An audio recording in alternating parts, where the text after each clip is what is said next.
Okay, so if you don't feel safe in the present moment, which is the only moment that there is, then I've mentioned on my last video that that is a indication that your inner child doesn't feel safe, because you have to realize that all the moments that you have gone through, all the memories and all the traumatic events that you have experienced, they all still live within you unless you have released those feelings of how that made you feel.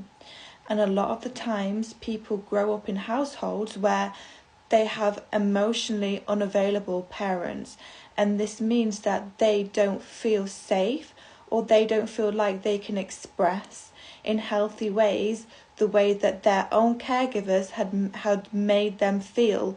So instead, they just try and do anything they can do to please their caregivers, because they want them to be happy, so they're taken care of, and therefore dismiss their own emotions and the way that they feel about what's going on around them and about how they have made them feel.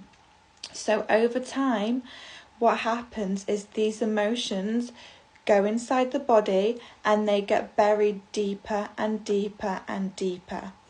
And it also means that anything that happens externally, the littlest trigger in a conversation, and it will set the feelings that are buried up inside the body off. So it all comes bubbling to the surface. And this is why it's so crucial to realize that you need to let go and release the pain of the past so you can move forward in a healthy manner. If you don't look and deal with pain when it happens in the present moment of it happening, then this will always be the case. It will always be buried inside the body, and over time it will get buried deeper and deeper, and it will move the scale of emotion. So what was sadness to begin with is now bottling up and becoming anger and rage, and it just wants to be looked at, because as soon as you realize what is happening, you can release that anger and you can release that rage.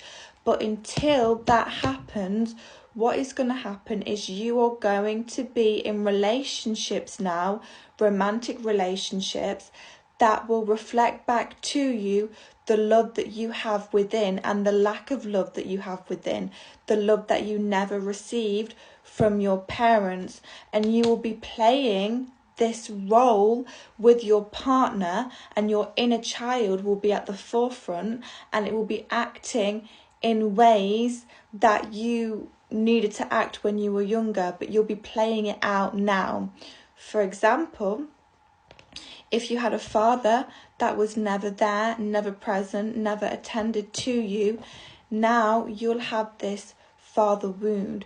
So you'd want to be treated in certain ways. You want to feel like you're in control, because you never felt like you had any control around your father. You never got the love that you wanted to receive. So now that inner wound is wanting more than anything love, but because it never got love in a healthy way, how they see love now is control, manipulation, and getting the person to do what they want for them, because that gives them a sense of peace and belonging. But that's not going to reflect back true, genuine love, because it can only reflect back the inner wounds that are coming from within, that are because of childhood. So this is why no one's good and bad, right and wrong. It's none of that, because people play out behaviours based on what happened to them during their childhood. And again, if you hold on to hate and anger and resentment from your father or from your mother, then you're going to replay what they played out when they were younger onto your children. So it's like a repeated cycle, generational cycles, until you realise that you can break the habit by thinking differently and therefore feeling differently, and therefore attracting different experiences for yourself.